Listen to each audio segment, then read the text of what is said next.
This is Jim Fetzer, your host on The Real Deal. In Dallas, Texas, 3 shots were fired at President Kennedy's motorcade. It looks like one of those scenes of an old building being purposely dynamited and blown.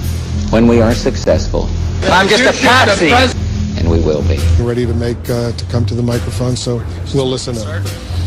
A new world order. So my name's Robbie Parker. It might have appeared that way, but from my close-up inspection, there's no evidence of a plane having crashed anywhere near the Pentagon. Let us never tolerate outrageous conspiracy theories concerning the attacks of September the 11th. President Kennedy died at 1 p.m. Live from the Media Broadcasting Center. This is Jim Fetzer, your host on The Real Deal, where my very special guest today from Canada, Clare Kuehn, is going to be addressing research she has been conducting for quite a few years now on the question of whether Paul McCartney of the Beatles died in 1966 and was replaced by somebody strikingly similar in his appearance, which became a recent issue between Kevin Barrett and me on False Flag Weekly News when we ran a story about Ringo having confessed to what had happened, how they had a problem with Paul's death. Brian Epstein suggested they replace him. They tried it out. It seemed to work. No one noticed, but they felt self-conscious about it, a bit guilty. Clare has done so much on this that I'm very pleased to have her here to offer her thoughts and to share her research with us. Clare, welcome to The Real Deal. Hello, how are you? Good. Let's begin here with, you got a very nice photograph or two there. Tell us about them. Well, this presentation has some imagery, but most of it will not be of Paul or of the contended replacement. I decided to start the presentation with some imagery, but we're going to discuss how to assess imagery without having our brains trick us if there is a trick, okay? So in this set at the top, we're seeing a very early staged photograph of the supposed replacement from very early 1967 or late 1966. It is carefully lit if the case that we will present is correct, very carefully done to de-emphasize one half of the face's jaw. So we have to note that there may be regular lighting and camera work used to trick the mind into ignoring certain features of a person. He also has a mustache, which was adopted by all Beatles in late 1966, early 1967. If there was a replacement, as we will contend, the argument goes that the replacement had sometimes a false and sometimes a real mustache, as he received slight plastic surgeries to increase the breadth of his lips up and down, which is easier. You cannot do side to side. And also to give some filler to the cheeks and so on, so that he had a mustache, and that the others had it also to deflect with bright clothing and mustaches and beards and longer hair and different haircuts to deflect from a significant change in one Beatle figure. So the issue here is to say that whether you believe or do not believe you see a difference in supposedly one historical figure, the historical figure may be two men. So we will refer to the person as Paul when it is before at the end of 66, and we will refer to the second supposed person as Sir Paul because he has been knighted now, whether he is one man or two, or as Bill, which seems to be his name if he is in fact a replacement. So we have to get into the mindset first, as you know, Jim, of separating out categories to determine and to get used to determining each side of a case. Now, this case, unfortunately, as you know, has a very low percentage number of believers in it, or those that think it's possible. It does not mean it is or is not true. There's all kinds of education that needs to happen if somebody has been tricked. There are certain arguments, as you know. Sure. So what we will be really contending here is that anyone who has a true surety that there is no replacement, no death, that can't be psychological, no historical opportunity, all that stuff, that they actually would not be allowed on a jury. They have to remember that. They still are welcome to, of course, learn the case, but we will be presenting one side of it. Okay, we have to get used to the categories that would be necessary to determine that side, to build it up, see how complete it is, how wonderful, how bad, and then judge at the end. That's the approach that we need to take. And I'm just reminding people that that is, in fact, what we need to do. So we have to get used to calling Paul, Paul, and Bill, Bill, in case they are two people. It sets the mind up. It temporarily biases us towards the idea, but it does not have to be a permanent bias. We can always decide again later. So we're just going to use these things as though they are true to get used to the categories we would need to get used to if we were fully determining and fully conceiving the case. So the top photo is from late 66, early 67. The bottom set includes some of Paul, fairly young, 23 or 24. Then one of the promotional photos for early 67, which is not to just be compared on a youth or age factor with the one beside it. We're talking the top left image set there, but rather with a consistency. Do we see a consistency of not only youth and age as categories for difference, but of certain kinds of lengths of face, placement of nose, attitude, emotionally, sort of a roundness or not roundness in the jaw, that kind of thing, and curl of hair. So the top left includes an early and a fairly early contemporaneous photo of the second fellow, just at about the time that the photo with the gold jacket is. And then the two bottoms photos are of Paul, and then the one in the top right is of Bill during Strawberry Fields Forever. Okay, so that's, and then we have the next slide. The next slide has a top left comparison of Paul with Bill much later. It is an age difference. It is a lighting difference. It is a slight angle difference. But what we will be asking is, can this head turn into that head with age? And if you believe it can, you need to take very strong, different photos and not simply assume that they are two different people, but to say, if I were seeing two different people, are some of the differences not transferable? Are the outlying examples impossible? So what some people assume about the Paul is dead people, as you know, Jim, is that they simply look at very strange lighting conditions and bad conditions, and then they just say he's different. What we will be arguing is that you need to take very outlying examples, know them well, and then see if there's a consistency in this head back to a similar photo of the supposedly separate person, and this head back to a supposedly similar photo, because two somewhat similar or tricking people will have some similarity photos, some very different photos, right? So it's whether the outliers can transform into each other, not just whether you ever get an outlying photo. So we can go to the next one, which has some of these images bigger. So you can see a consistency. Is it just youth?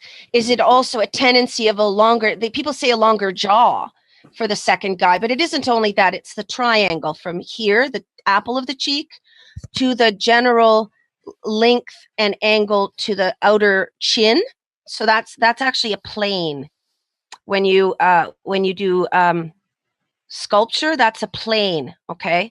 So people who are not familiar with sculpture might not realize what's happening in the lighting and what can and cannot be changed by surgery or angle. So there's a tendency, we are arguing, that older photo and that 1967 photo with the blue background, there's a tendency that those two will show up always as tendencies in the second man, even when he somewhat looks like this other person. The two are not transferable types. So if we can go to the talk slides, if you want to say anything in by the way of what you've discovered. No, I'm interested in your presenting your view, Claire, and it might be better just to say I would argue rather than we, so people don't presume that you and I therefore have the same view about all this. Okay, I meant we, meaning people who have taken some time with the case and who are speaking from the point that it could very strongly be true. So in other words, those that advocate for it, those who, if you were in a court, would be saying, this is the way we will be talking, right? This is the position. This is the way you have to see it. This is the way we will build it up for your final judgment. So I meant we in that sense. All right. So the conclusion claim, in other words, what we will be arguing, as if we were kind of in a court argument, is that Paul died, that it was, many people think, murder, that he was replaced, that millions were fooled, and that many claims about the evidence and the history of the rumor are patently wrong. They're actually, you can directly prove some of it is wrong, even if you don't hold that Paul died and was replaced, or strongly contraindicated. Okay. So if we can go to the next slide. The issue is that we have three cases in one, really. We have a replacement contention, in which case the original either died or left the band. Okay. We have a death contention, in which case we definitely have a replacement, because historically we do know of a second fellow in this issue.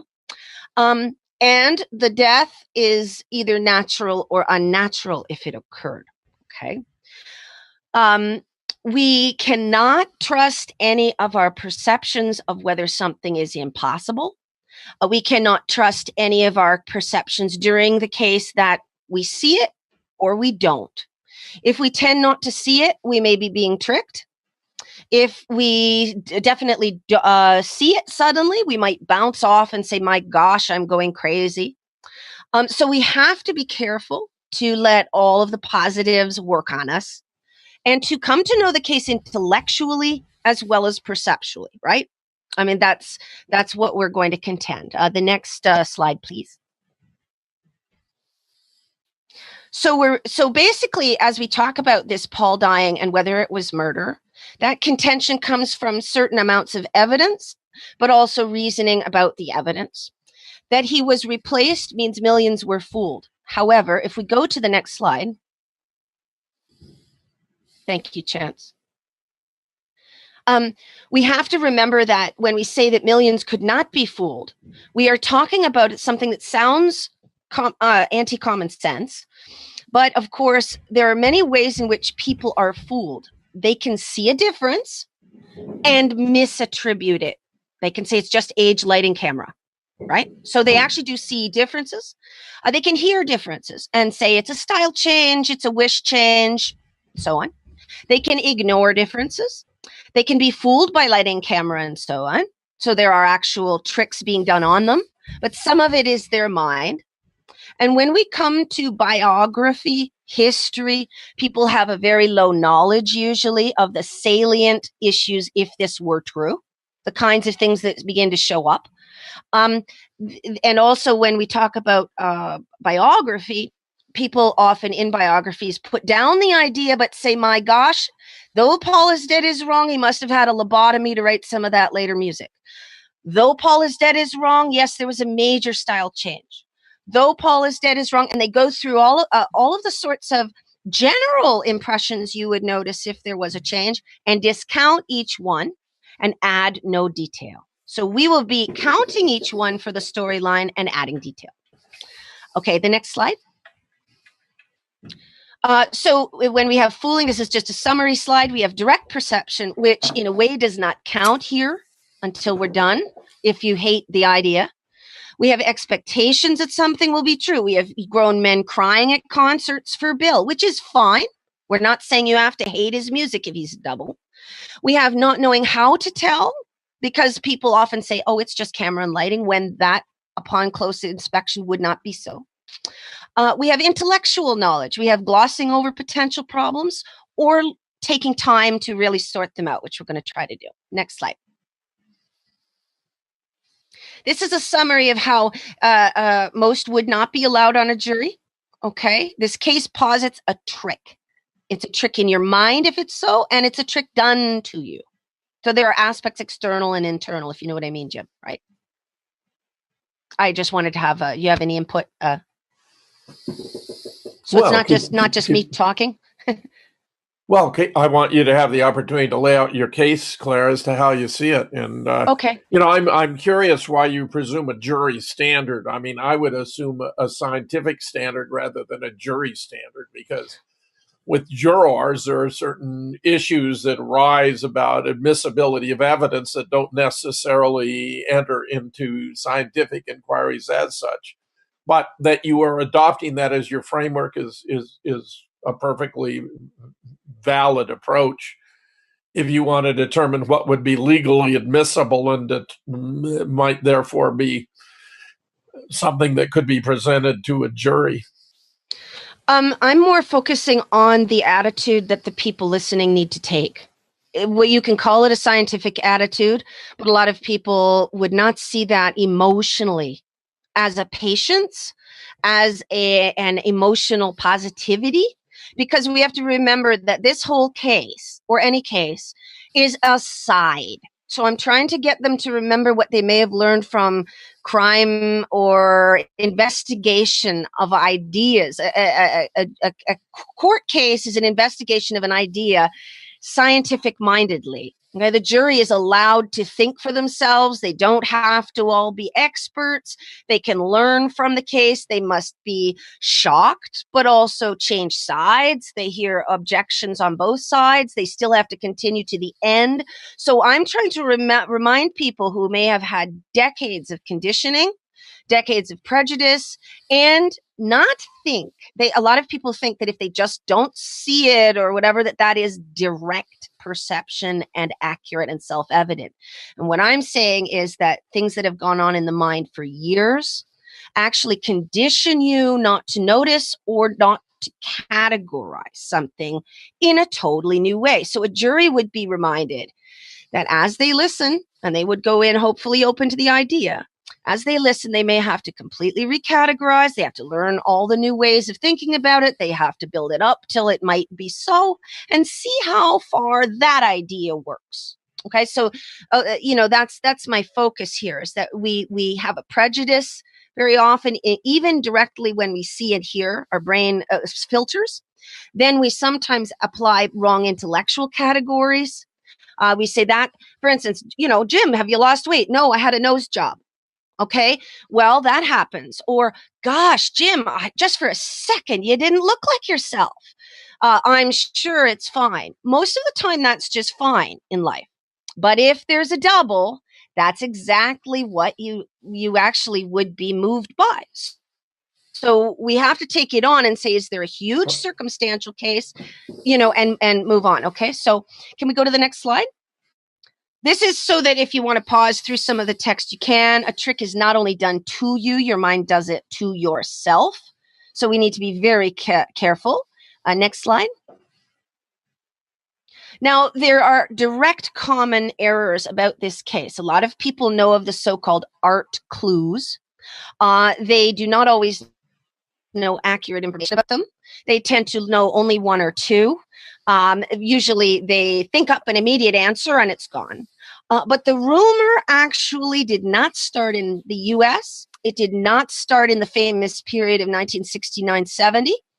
That does not prove he died, but of course it's part of a storyline. If you can push the history back, then there's more naturalness to whether the actual thing started naturally as a rumor. So it actually started in September and late 1966. And we'll go into some of the evidence for that. And it started in England. It stayed fairly quiet for a while, but if it's real, that's what would have happened. Also, the famous death date is usually quoted as November 9th. It wasn't. It was September 11th. It's a numbered date written in UK dating. So even if he didn't die, the U.S. people in 1969 misinterpreted a numbered date, no matter whether or not that's an accurate date or it's a joke. Okay. The next slide, please. So this is here about history and psychology. We do not use the history and the psychology as a pure proof. A lot of people that I've dealt with say, well, you don't have anything till you have DNA. Of course, history and psychology on a side of a case need to be discussed. We need all types of evidence. We need to know the whole storyline so that we have a case to fit the physical evidence into and the testimonial evidence into. Now, on the other hand, the next side of it is that psychology, that's okay, you can stay there, but the psychology itself is, on the other hand, not a show-stopping objection. A lot of people say the family couldn't do it. The friends couldn't do it. People wouldn't be quiet. Why wouldn't they talk now? Those kinds of things are actually not showstoppers unless you find specifically that they were showstoppers, because you never know whether there were all kinds of reasons that people felt, and we can run through some of them quickly. Loyal, confused, overwhelmed, guilty, scared, paid off, putting it behind you. It's not your own lie, it's someone else's. Not having enough information to come out, not wanting to be a sore thumb, a tattletale. Now, what we do find, and we'll see this later, we will be skipping through it quickly, is that, yes, indeed, there seem to be some deaths around the case. The case itself, if we take on the side of the case, which we're doing, like a court, we're going to believe it for a moment and try it out. Okay. There are some suspicious or become suspicious deaths, timings of deaths, and so on, that were claimed to be for other reasons, but they are people surrounding this issue. If he died, you would expect some deaths. Okay, and we'll go into some very important points about that in a moment. So the case claims that there's a replacement, there's a death, there's a cover-up. It claims that there are two reasons for the replacement. One is the Beatles circle themselves, believing or disbelieving something about the death, overwhelm, fear of the public. Okay, murderers. If it was murder, then there were opportunists who actually made the replacement necessary. If there was not murder, there were at least help from intelligence to maintain it, to physically maintain it with the technologies. The death itself, reasons for the death, intelligence services in the JFK cover-up. Crossing to England, I don't mean it was Americans. I mean that the kinds of people who wanted JFK dead or wouldn't want that to come out in a major way would have probably killed him. And there are very important reasons to think so. We will go into. There's also a second reason that some people get hung up on, which is infiltration. And that comes in from the era. If you know a fair amount about the era, the music, the Laurel Canyon scene, the infiltration of music and culture, the drug promotion, and so on, there were reasons to get someone who had a kind of a culty mindset and interests, alternative religion, might be on side with intelligence services, LSD, even possibly other deaths, okay, and get somebody in there. The cover-up itself has the reasons for silence. The most important reason that people forget when they discuss big conspiracies is social laziness. If I know that Jim did something that I don't want to stick out as a sore thumb and I don't have direct proof, I'm not running to the media. It's just typical. It's ordinary. And behind the scenes, we might mourn, we might share a beer, I might complain to you, but not do more. Also, the authorities would not be open to my going with a hint. And also, if I'm truly loyal to you and you made a bad decision, I'd rather not have you look bad. All right. Then there's the final thing that most conspiracy aware people overemphasize, which is threats and death. Okay. Those would simply usually take out someone with express information or someone who really begins to gather other people around. Right. If I begin to gather other people around and I say, I don't like this. I don't like this. I really don't like this. I still don't like this. Then others will tend to say, I don't either. That tends to happen behind the scenes, long before someone speaks. Those people would be taken out. And then others might feel scared or simply just not have someone to glom onto. And that will keep it quiet longer. That's the naturalness. Next slide, please. So if we're going to talk about two people, we have one historical figure. We have possibility of two real men or one in that historical figure. So I've written out here that if there are two, the sameness has explanations, new explanations, that they were similar to start with, or there were certain things done to increase similarity in certain angles. And any differences have some things are different simply because of lighting, as always, and age. And some things would be naturally different. Okay, so that we have to know what would be naturally different, what would show up in an outlying photograph, what would you. If it's one person, then we use simple explanatory categories. We have to be careful that they're not excuses, and that's what this whole case is about. And as we recategorize into the two, we have to complete the process. Because if we have not fleshed out the idea of two people and see just how well it works and where it works, then we probably have not seen whether it is one or two. So we temporarily bias ourselves towards two, and the Bill and Paul idea, the Paul and Bill idea, just to see how far it goes, where it goes, and so on, and really get to know it properly. Next slide, please.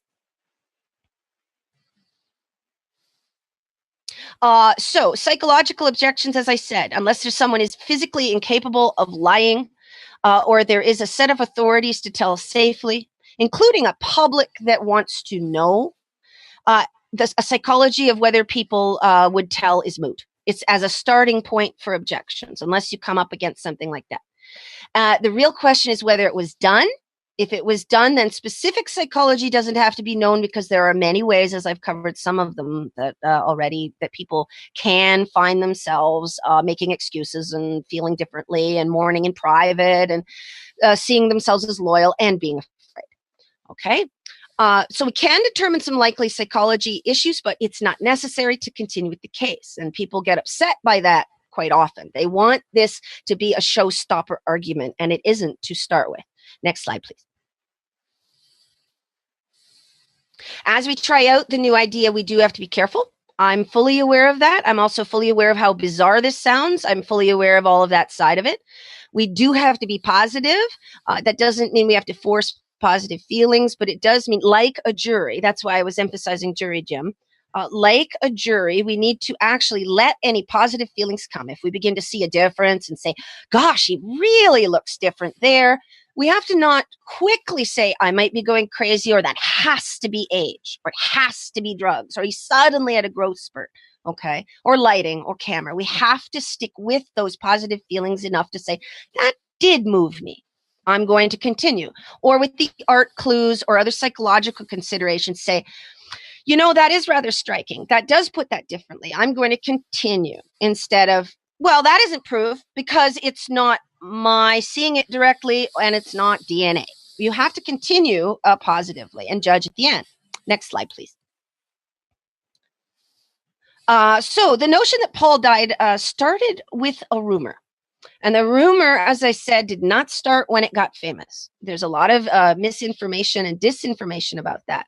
For years, people assumed that it had started in 1969, that it was written by students. It was called into a radio station by students. They'd made it up. One of them even said, I made it up. Later clarified that he made up his particular version and added to the idea, but he did not get it himself. Okay. The actual notion, as we will see soon, came from England, and there are direct pieces of evidence for that. The rumor, however, did already contain some evidentiary claims. It claimed that there were things in art and music, lyrics forward, lyrics backwards, meanings, constellations of artworks, and so on, that might show this idea to at least be a notion the Beatles were putting out. Nowadays, there's one idea is that it was done, but it was a hoax for any reason, that it was a hoax as a joke, a money ploy, a metaphor, a cruelty to the public, a cruelty to the Paul figure. Remember, I have to use the term Paul figure now because we have to distinguish as to whether it was to Paul or to Bill once we're arguing this particular side. Okay, so the questions were first asked about these evidential areas. If we can go to the next slide. The hypothesis now is usually that it was a hoax. So then we have to try to sort of prove that it was likely a hoax. Why was the rumor large? When did it start? Were there any surprises in the evidence? Now, it turns out that a lot of the people who believed this or were very interested in 1969-70 and a little thereafter were not true believers in the notion. They have been misrepresented as merely needing a public myth, a psychological reason to make meaning out of bizarre, surreal music or art. But in fact, no one really noticed in numbers that there were these fairly emphatic, bizarre things that were constantly coming up in Beatles artwork until they heard the notion. So on the one hand, the artworks are there. On the other hand, people aren't noticing till they have the notion. And when they did notice it, they noticed some very strange things, which we will go into. So not everyone just believed, a lot just wondered. And the media then did some interviews. They got some of the supposed perpetrators and involved people to talk. There were testaments one way and testaments the other. The testaments for it were taken as a joke. The testaments against it were taken as the truth.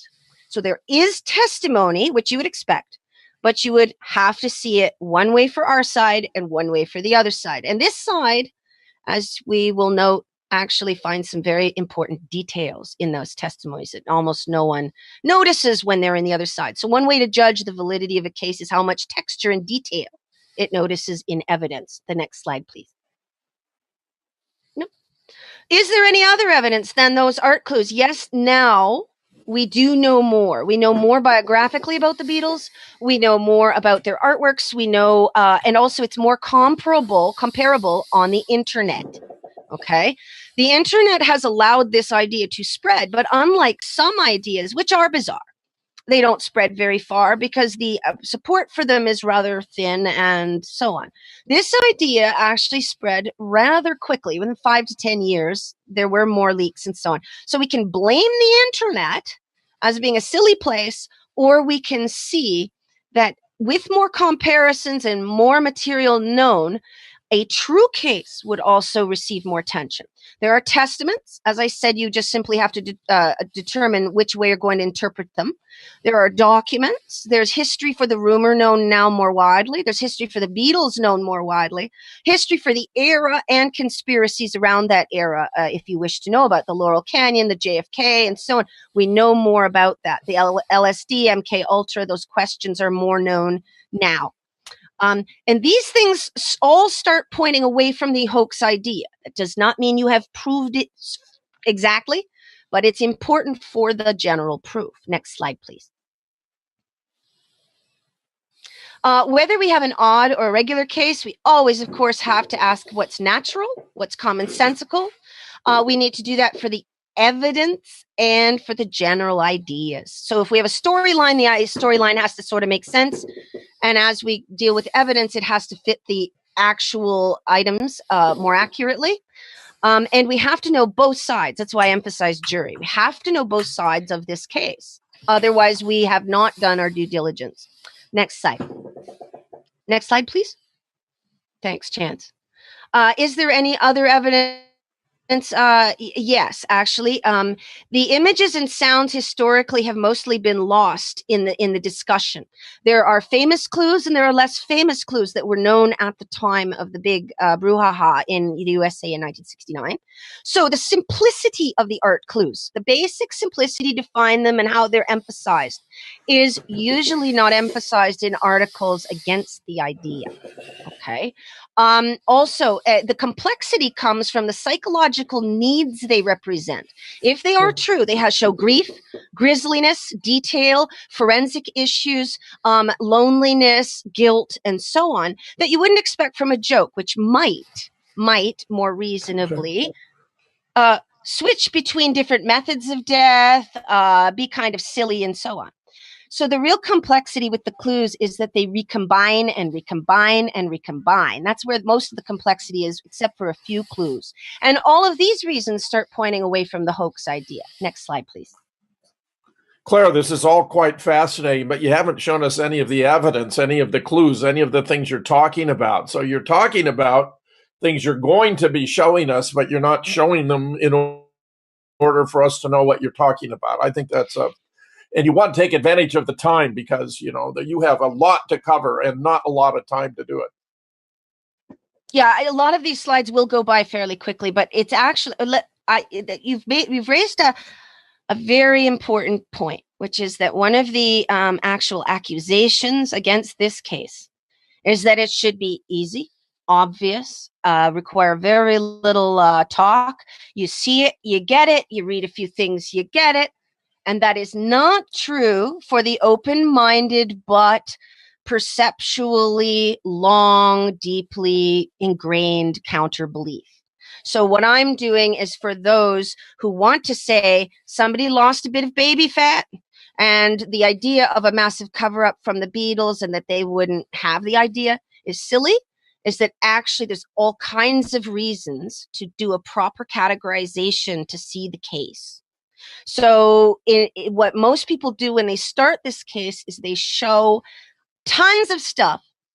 And that stuff is seen as, yeah, but I don't see the difference. Yeah, but I don't hear the difference. Yeah, but this is stupid. And what we need to do is actually condition the person to listen and understand the categories that they will need to when they go away from this broadcast. Because I can show a million things and I haven't covered the whole case. So when they go away from this, we need to say all the major objections have answers. Some are intellectual answers from expertise in other areas like psyops, black ops, psychology. Psychology has lies, justification, loyalty, diversions. The political social protection rackets have rogue elements. This is normal in history. You do not have to believe a particular conspiracy theory to know this. Perception and expectations are high when your emotions are listening to somebody say, oh, I've been to Bill's concert, but I'm calling him Paul. Okay. I've been to this man's concert. I really enjoyed it. I only know this man as Paul. I rarely look at the early photos. I rarely look at the early material. I like Wings. Oh, but he sang yesterday in 1980. One of the people objecting to your article recently, Jim, said that he was at a concert in 1980 and all of the people were crying and the man played yesterday. And this just simply is proof. Of course, Bill can play, if he's Bill, he can play yesterday and he can play it nicely, well, many years later. He doesn't have to be note for note. And he can be a feeling musician in that moment, but he can be playing someone else's song. And the cachet, the accrued power of the original Beatle and his original energy are playing into how much people cry. That doesn't mean you can't also cry at a Bill concert. Okay. So the next slide, please, quickly. Are we on? Okay. The psychology and cover-ups are not what you think. I have made a point that there's lots of common psychology in cover-up. Much of it is, I don't want to stick out like a sore thumb. And people usually die in a cover-up when they can't get to an authority, right? Or when they are making a ripple behind the scenes. So if we go to the next slide, We note that this case affected millions. Behind the scenes, people would have been affected, but some would have justified the situation. And if we have merely entertained the idea, well, that's also interesting if we have the time. Now, this case, unfortunately, also has benefited many people who would not want to talk. And as I said about some of the deaths we're going to get into, the reality is that if I talk to Jim behind the scenes, I might say, look, Jim, I really don't like it. I really don't like it. I really don't like it. But how important are you, the public, really? How much do you really think you matter? You matter when you matter. And we have to remember that. We have to remember that we matter in spirit or emotion, but people will not come out to you if they feel a loyalty or they start making excuses. It was a long time ago, or they thought it was kind of cool, kind of interesting. And they don't know why Paul died if he died by murder. So they don't have an extra reason to try to come out. They just think, well, the Beatles were stuck. So if we go to the next slide. People can be crazy. And they can be wrong. Some of the people in the PID thing are being a bit uncareful, in my strong opinion. But that doesn't mean that in general, the overall reasonableness of the case can't work. If we go to the next slide. Actually, at the bottom of the last one, it's okay. Any case like this will always be formally undecided forever. So you can make a decision and you can stand up at a dinner table and it can be true as heck or untrue as heck. And it won't matter to the next new person who's never heard it. And they want to tell you you're crazy. So real craziness and actual belief will always be at issue until somebody officially comes out and does a show-stopping broadcast. Now, the next thing is this thing here is in response to some of the people on your article. Several said that the man was the same. He has the same looks, talent, movement, soul. You can't fake that. Well, actually, again, with categorization for looks and categorization for how you feel about him, indeed, you can fake it because you're not faking everything. You're actually faking only some movements sometimes. You're being excused for most changes because you don't have to do note-for-note mimicry. Your own life will become the first person's life. Much of the time, you're yourself. You're not faking being Paul most of the time. Do you understand how that would work? So we have to understand the categories do not preclude faking being someone else because you don't have to be them anymore. You are being yourself with the odd toss-off to some other person. The next slide, please. Are we going to the next slide? Thanks. There was a rumor first, as I said. Most people did not believe it. They just wondered. But some took it quite seriously, and there's a reason why. The materials they were looking at form constellations. They form groups of so-called clues. They are very prominent in most situations. They are very psychologically plausible now that you have the notion that he died. If you have the notion that he died, you get it from the supposed rumor. Then you look at the clues and you say, my gosh, I think something's going on. And usually that is misrepresented in the history books now as just silliness about some bizarre notions. If we go to the next slide. The rumor shows natural timing and content. The art clues show a surprising coherence and detail over the years. And the art clues are conceptually confirmed, therefore, by the kind of pattern they create. And some self-evident clues. Some clues have to scientifically have been planted at some point. If we go to the next slide.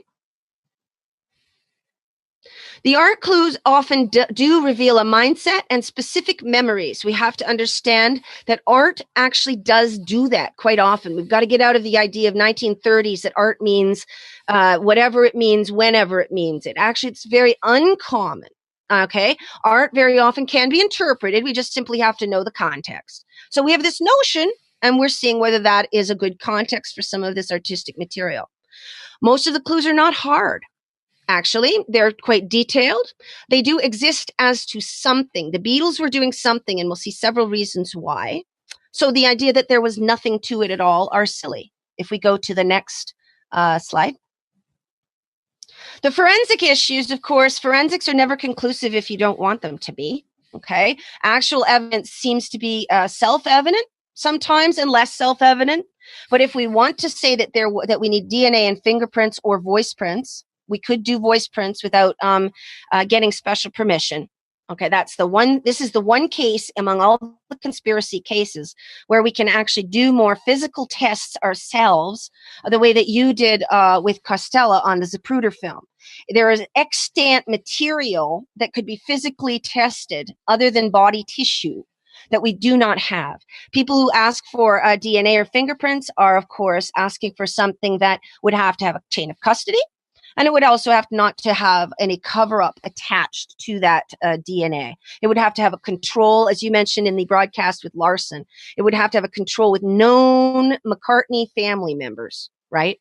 So it wouldn't just be Sir Paul's own kids. It would be the brother or cousin known from Liverpool or the family here in Canada that are McCartneys or whatever, okay?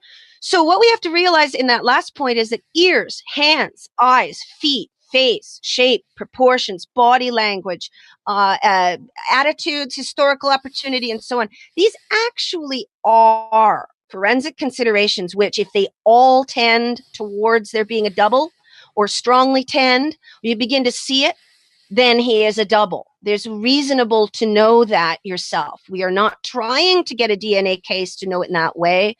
We are trying to get a knowledge, a strong knowledge that there is no other way to explain this material showing up in every reasonable area if he were a double. We have to ask, what are the reasonable areas to look for? Hair, teeth, and so on. And then see, is there a tendency? Are there things that cannot usually be from one person and they show up everywhere? Next slide, please. Sorry, I think that was a doubling slide. Okay, so when there is a similar person, in this case, we've accepted for decades this man, if he's a double, we see him as a mere continuation. We excuse all kinds of things in his life because we say that is Paul older. So we're not actually asking him to be Paul. We're gaining a new idea of who Paul would have been. Okay, next slide.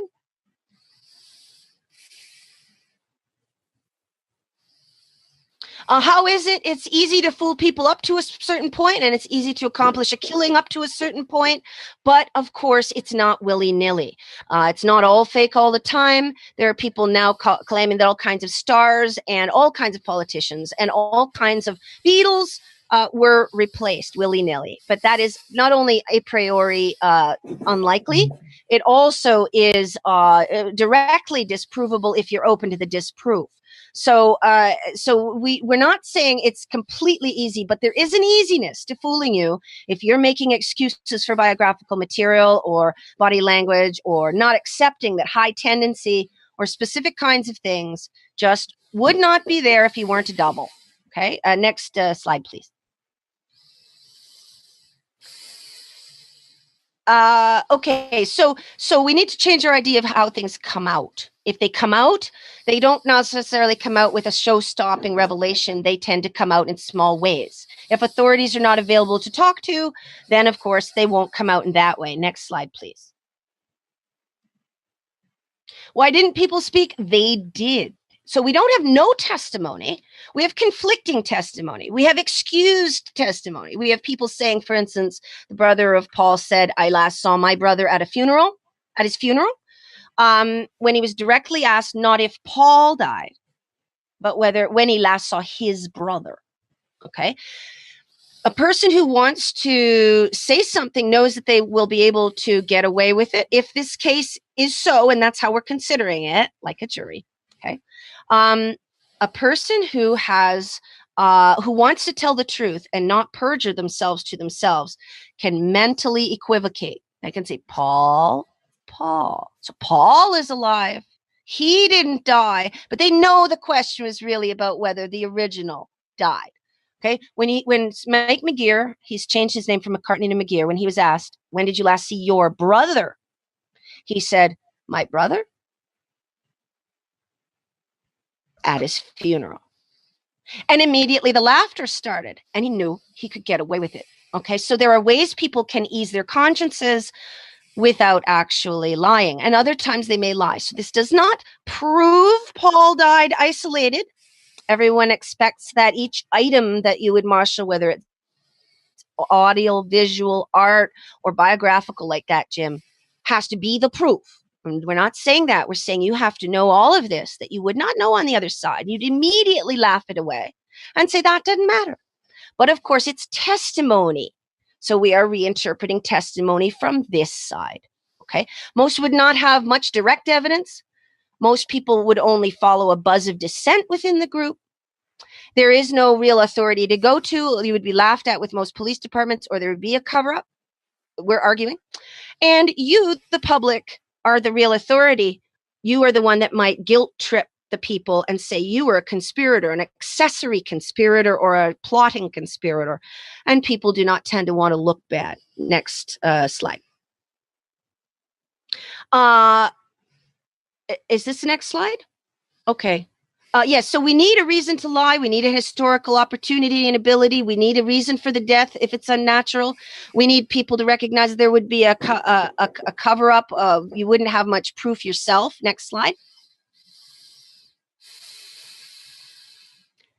The next slide is. This case is like a family secret. You have to think of it that way if you're going to think about most of the people who are accessories. So we mentally have to understand that a lot of it is loyalty, excuses, guilt, letting time flow, and so on. But there would be payoffs and the machine and the power of the Beatles image. Next slide. People died for this secret. We are arguing that several people died. Okay, Tara Brown, Mal Evans, Brian Epstein, John Asher, and possibly some others, maybe even parts of why John died and George was actually assassinated, or there was an attempted assassination. He died within a year of that from a metastasized cancer, which took over once he'd been stabbed 40 times. That some of it may have to do with this cover-up, some of it may not. But if people died, they would tend to be taken out because they began to cause a problem. Okay. Next slide. Why would they be causing a problem, and why would they be taken out? Okay. If I knew something about Jim, I knew some juicy material about Jim, and I liked Jim, then I might say to Jim, I'm really bothered by that, but I wouldn't tend to run to the media. But if I'm making a buzz behind the scenes, others, if Jim has powerful friends, might take me out because they don't want others to hear me causing a ruckus.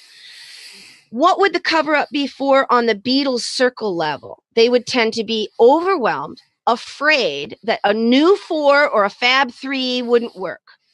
Now, some people sit back now and say you could do some wonderful records, you could do some eulogies, everybody'd love them anyway. Probably not to the Beatles' own beliefs in late 1966. Plus, under overwhelm, they would tend to believe that they couldn't really feel well after Paul's gone. And yeah. The next slide. We also, however, have another reason for the cover-up, which is that the quick replacement was in months only. Paul was a gentlemanly young man. He would have been a great spokesperson for JFK Truth.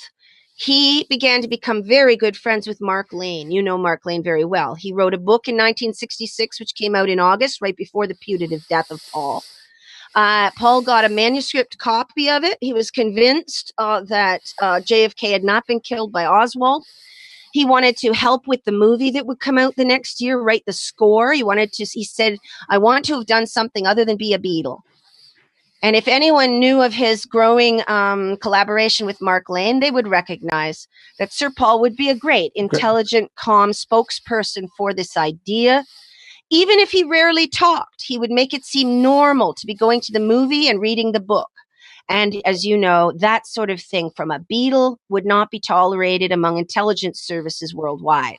Claire, on that tantalizing thought, we're going to take our break. This is Jim Fetzer, your host on The Real Deal, with my special guest today, Clare Kuehn, discussing her research on the hypothesis that Paul McCartney died, possibly having been murdered in 1966, and was replaced by a strikingly similar-looking replacement. We'll be right back.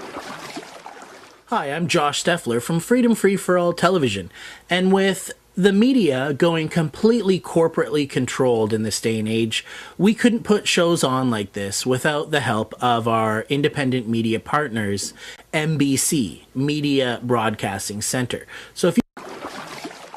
Hi, I'm Josh Steffler from Freedom Free for All Television, and with the media going completely corporately controlled in this day and age, we couldn't put shows on like this without the help of our independent media partners, MBC, Media Broadcasting Center. So if you like this show, check them out on webookyourshow.com, and you can find all sorts of different channels promoting liberty, freedom, and an independent press and an independent media. Thank you for watching. We can now say, with moral certainty and considerable scientific authority, that the death of JFK was committed by a meticulously executed conspiracy which was obscured by an extensive cover-up. Murder in Dealey Plaza, edited by James Fetzer, goes to the heart of the JFK assassination.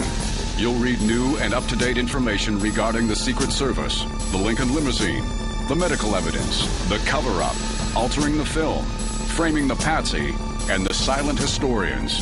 Also, 16 smoking guns, each one crushing the government's lone assassin scenario. A world-class chronology of November 22nd, 1963. Chapters by David W. Mantic, Gary Aguilar, Vincent Palomara, Douglas Weldon, Jack White, Ira David Wood III, James H. Fetzer, Doug Horn, and a classic essay by Bertrand Russell. The complete story in the pages of one single book, edited by James H. Fetzer. Read it now, read it again. You'll use it as a reference. Murder in Dealey Plaza. Available at Amazon.com and major bookstores around the world. It's murder.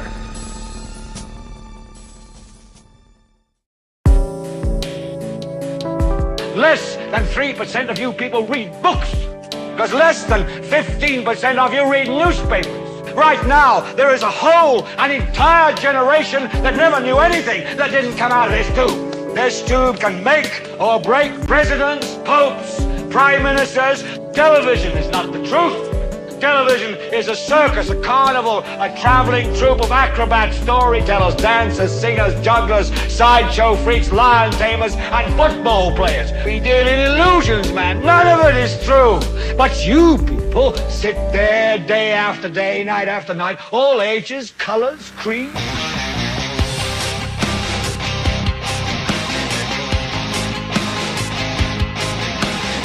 Broadcasting live on network radio. So turn off your television sets, turn them off now, turn them off and leave them off.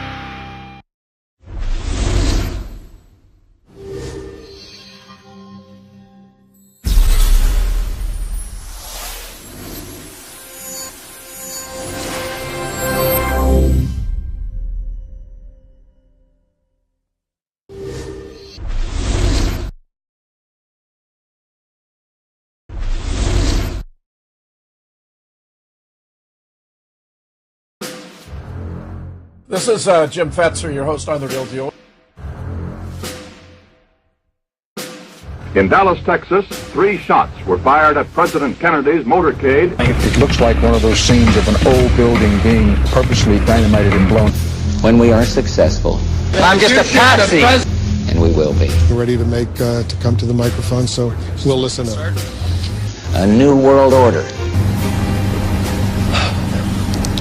So my name's Robbie Parker. It might have appeared that way, but from my close-up inspection, there's no evidence of a plane having crashed anywhere near the Pentagon. Let us never tolerate outrageous conspiracy theories concerning the attacks of September the 11th. President Kennedy died at 1 p.m. Live from the Media Broadcasting Center. This is Jim Fetzer, your host, continuing my conversation with Clare Kuehn from Canada, who's done an extraordinary amount of work on research on the hypothesis that Paul McCartney died in 1966 and was replaced by a strikingly similar look-alike. Clare, please continue. Okay, So what we've done is we've talked about objections. We've talked about the way that people would function. And Jim, as you said, okay, so we want to get to the evidence. But we have to remember that testimony in a court would include experts who pointed out. It would be testimonial evidence the same way that I've been doing, that psychology would work this way, or this is what happened in 1966 with, we'd be calling Mark Lane to speak about his experience, which he wrote about in his book, and that sort of thing. So we would actually have evidence that I've covered. Now, the next, the one thing that I didn't mention about evidence for the motivation for murder, there's the timing of a quick replacement. The idea would not come from the Beatles. This would not be normal. The death date itself has a significance regarding 9/11. Okay. It also had opportunity that week to occur. And then there's also that there was a wish to infiltrate the arts more and more. We know about this through many means for promotion of countercultural, controlled opposition stuff. Okay. So the next slide is.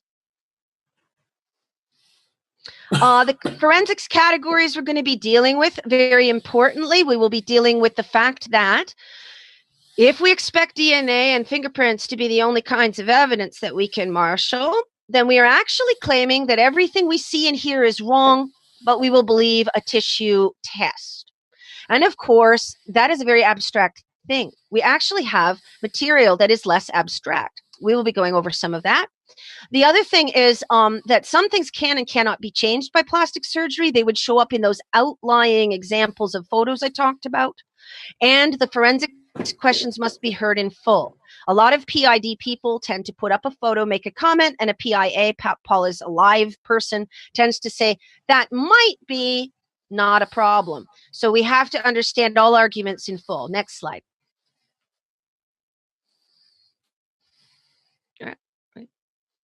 We have to conceptually recategorize. We may directly perceive wrongly, and we may say something is age, age, weight, and so on when it is not. Next slide. The music. Okay, so now here's another set of evidentiary types of evidence you will run into. Music can have a different feel for different people. We can miss excellence in certain kinds of people and still believe we are in the presence of pure genius if we are emotionally biased towards it. Paul's own original compositions drive the hysteria among people who are listening to Yesterday, played by Bill. Doesn't mean Bill can't be a wonderful musician, but it came out of a different person, we're claiming. Paul's own works now are biographically even put down. And you know this, Jim, probably you've run into this. People who say, I love everything from 67 forward. It's weird and wonderful, and Wings is great. But actually, of course, Beatlemania was the original 4 Beatles. And if this case is correct, Paul has been gone 48 and a half years, double his lifespan. 3 Beatles are dead. 5 Beatles were there total. It was a massive coup because it supposedly didn't even happen. Unlike the Kennedy case or 9/11, at least something is known to have happened. In this case, it's a brilliant kind of a coup where you don't even know something happened. Next slide. Next. Got next? Music technique. Here's some other evidence, okay? Left-handedness would have to be learned, yes, but they did not play bass or even any instruments on film for over 1.5 years. They played air instruments. When Paul, meaning Sir Paul Bill, played, he played the piano first in a broadcast. Another year or two later, he played the bass far away at a rooftop concert. He may have gotten better at a left-handed bass by then. Okay. He would also improve further. He would, if he's a bigger man, he would need a guitar that's bigger generally. And one of the pieces of evidence marshaled in the case is that he did, in fact, take a bigger guitar. It's called a Rickenbacker. It's a couple of inches longer and bigger. He claims that the original Hofner bass of Paul, supposedly himself, is now lost, okay, stolen. And he had a Hofner made custom built. This would be the kind of thing that you would find, and therefore it is evidence towards the case. Others also would have to take on more bass playing in the later Beatles years, and in fact, you do find evidence of John and George playing a number of tracks, not always as well, on the bass. Next slide. See, these are evidence, but they're not just looking at something. Okay, the case does not rest on any one pillar. You have to continue with everything. The replacement period is evidence. The replacement period has a period that is always recognized as a time of major upheaval. Yes, the Beatles were planning not to tour again or tour for a while, but they hadn't said they would tour never again. That was announced in October 1966 by their manager. The manager had a breakdown. That is another piece of historical evidence. He had near suicide, which is left out of the anthology book. So there's a number of things also in evidence is missing and changed history. There's de-emphasizing of certain facts. Now, Paul himself had a broken tooth. It was a front inside. It was an incisor. He had a broken tooth in early 1966. That date of that motorcycle crash has now been changed to after touring in 1966.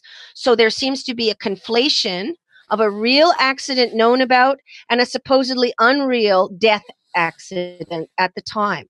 So that is also evidence, we would argue, historically, that they are covering up. Okay. The replacement himself would continue to have his own fans. If he had announced he was Bill, if they all announced it, it would be fine. He does continue to do concerts. He's well beloved, but he is not Paul. That's what we're saying. Next slide. So the simplification of the case, and then we'll get to some imagery, is that either no clue exists for any reason. Clues exist, but they are clues to nothing. They are a joke, hoax, money ploy, or whatever. Or that a full case exists now, including clues in the sense of art clues, but also historical, facilitative bass playing issues, mannerisms, history, psychology, and so on, that those are now more known. Next slide. This is the coat of arms of the producer of the Beatles. He was very influential with the Beatles. He was great friends, and he would definitely know. He would be one of the people very much in the know that Paul died. He's a generally seemingly nice man. He did love them. He is connected through the top company for his company, EMI, to military purchases. But he himself is not necessarily in on that. There are people who think that he would cover up only as some horrible conspirator. However, his coat of arms emphasizes that there were 3 Beatles. We see 3 stag Beatles, meaning male Beatles, of course, in a metaphor. He was asked about this and said John was left off. John had been assassinated, so he's left off. But if you can imagine forever being left off because you were assassinated, that wouldn't make sense. So what we have here is 3 original Beatles and a tire tread through the center. Blue itself, by the way, in heraldry does not mean water. It means loyalty. The tire tread is white. We will find the emphasis on a white car, which may have been what was staged or actual a hit on Paul. It has 5 tire tread lines through the center, which also double as musical stave lines. And also it's 3 Beatles after John died. So it's got 2 meanings for 3, if we're correct here. Next slide. The rumor was made famous in 1969, but it didn't start there. Okay. There was a misinterpretation directly of the death date, even if the death date itself doesn't exist. Okay. So we will get to the fact in an image in a moment, what people saw as a bunch of numbers and interpreted that, but they interpreted it in a U.S. way in 1969. But if it's there, and if he died then too, but even if it's there, it would have to be interpreted in a UK dating style, which would make it not November 9th, but September 11th. Next slide. Claire, are you there? Why bother with art clues? A lot of people. No, I'm here. I'm here. Can you hear me? Can you hear me? Can you hear me? Okay. So I should continue? Okay. Keep going. Sorry, guys. Keep going. Okay. Yes. Okay. So. Yes, we can. Keep Okay. going. So what? Yes. What? Why bother with the art clues? They're famous. Okay. Can we apply the theory to evidence? Yes, and see how far it goes. All right. Next slide. If two people are similar in some ways, but in their nuts, not a rather large change, but it's a rather large change between two people, we might have wrongly categorized it. Next slide. This is about odd ideas, how they can be real, but odd. Next slide. This is just for the benefit of people who want to read through more background ideas. Next. And also more. Next. We may wish to perceive something or not wish to perceive it. But of course, forensics are never ironclad, but we need to work at them. Next slide. Do we even want to know? Do we think this is important? Well, to millions it is, or would be. It also will shock us at how we can make perceptual errors, even if it is untrue. We learn about those. It opens some people up to more political coups. And as you know, Jim, in the JFK case and so on, a lot of people think that they want to know because it's political. Other people don't care because it's political. This thing happened in their own personal living room backyard, if you will. And so some people actually are more disturbed by this than by JFK's death. Next slide. We are going from an idea to the evidence, but it flows both ways. We need to be reasonable both ways. Next slide. A rumor can be natural and not a sick need. Okay. When there is a true event, there will be a rumor. Next slide. The famous rumor, we are now getting into some visual evidence here. The rumor actually hit the mass media in 1969. It's now known to go back to the period of the rumored death. We have several pieces of evidence. One is Tony Barrow, the press agent, who speaks in his book that it was September or close thereby, and in one day, that a set of people asked whether Paul had died. Emilio Lari, a photographer for the Beatles in 1965 on the movie Help, has come out and said, absolutely, I do not believe this guy is the same guy. And also, I heard the rumor in London in late 1966. The Day in the Life book has unspecified newspaper articles. It says were of the period, but it says it in its paperback edition, not its hardcover edition. There are 4 anecdotes available now of people who say that in New York, New Jersey, and Pennsylvania, there was an interruptive news flash during the broadcast of the Monkees, who were the replacement band, if you will, for the Beatles, the production of the United States, so to take over some of that energy. That there was a news flash on September 12th, which would have been within 24 hours of the death, and that they heard that in a news flash that there would be more news after the show, but a serious accident had happened to a Beatle. One woman says she remembers it specifically because she discussed it in school the next day when there was no further news. There's also what we're getting to now, the disclaimer print reference. So we need to move to the next slide. This is the first extant text reference. There may be those newspapers, and there's the testimony of Barrow and Lowry, but this is the first extant one. All right. It says the event did not happen. It claims that all major events of the rumor already are in the rumor. It is closely connected to the Beatles themselves. It's from a fan magazine they had a lot of involvement in. It is natural for a real death to have an awkward early disclaimer and then to shut up. Next slide is the picture of the text reference. This is February 1967. The false rumor is declaimed once in text, probably regretted thereafter. Comes out in February 67. It mentions a car crash, Paul, and death. Those are the significant things for the later rumor. Of course, it says it didn't happen.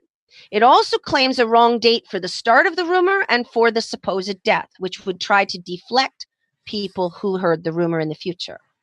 It also begins to emphasize mustaches will be coming. So the beginning of the change is right under it. Next slide.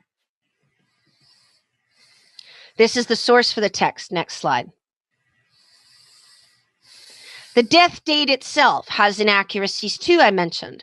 Whether real or imagined, the death date comes from a numbered clue, numbering. Whether it's real or not, it actually would have to be read in UK dating, which makes 9/11 be 11/9. Day, then month. Next slide. We have several reports for this date. It fits all of the historical references. Except one, and that one can easily be explained the other way. It is on the center round drum skin of the what do you call it? Of the Sgt. Pepper album. Lennon loved Lewis Carroll. He would have wanted to use something like Lewis Carroll for his album. And if you go to the next slide, we'll see it. All right, so the Sgt. Pepper's drum skin is here. Normally you would see Sgt. Pepper's and on the bottom, Hearts Club Band, and in the middle, Club Band, and in the middle is Lonely Hearts. If you mirror that, you get one, then the word one, then a one again, an X, he, an arrow, and die. Okay, that would be 1-1. 1-1. IX is 9 for Roman numerals. He, die. Now, this particular clue, if we move to the next slide, has a great deal of historical support, okay? I'm not going to go into it right now. I just want to flip by this. But the one thing to note is that this is not a usual kind of clue. It is the one clue which is the most hard to find, but it has a whole bunch of references which lead you to it. The whole cover has references to death, and the credit for that particular item, because they gave a whole credit on the inside the album, for back of the album for it, in an insert. The whole credit is Joe F. Grave made it. An epitaph and grave, of course, imply it is one, but that doesn't mean people would think of mirroring an image. That was probably leaked in the early part of the rumor. That's the explanation we would give it on this side. Next slide.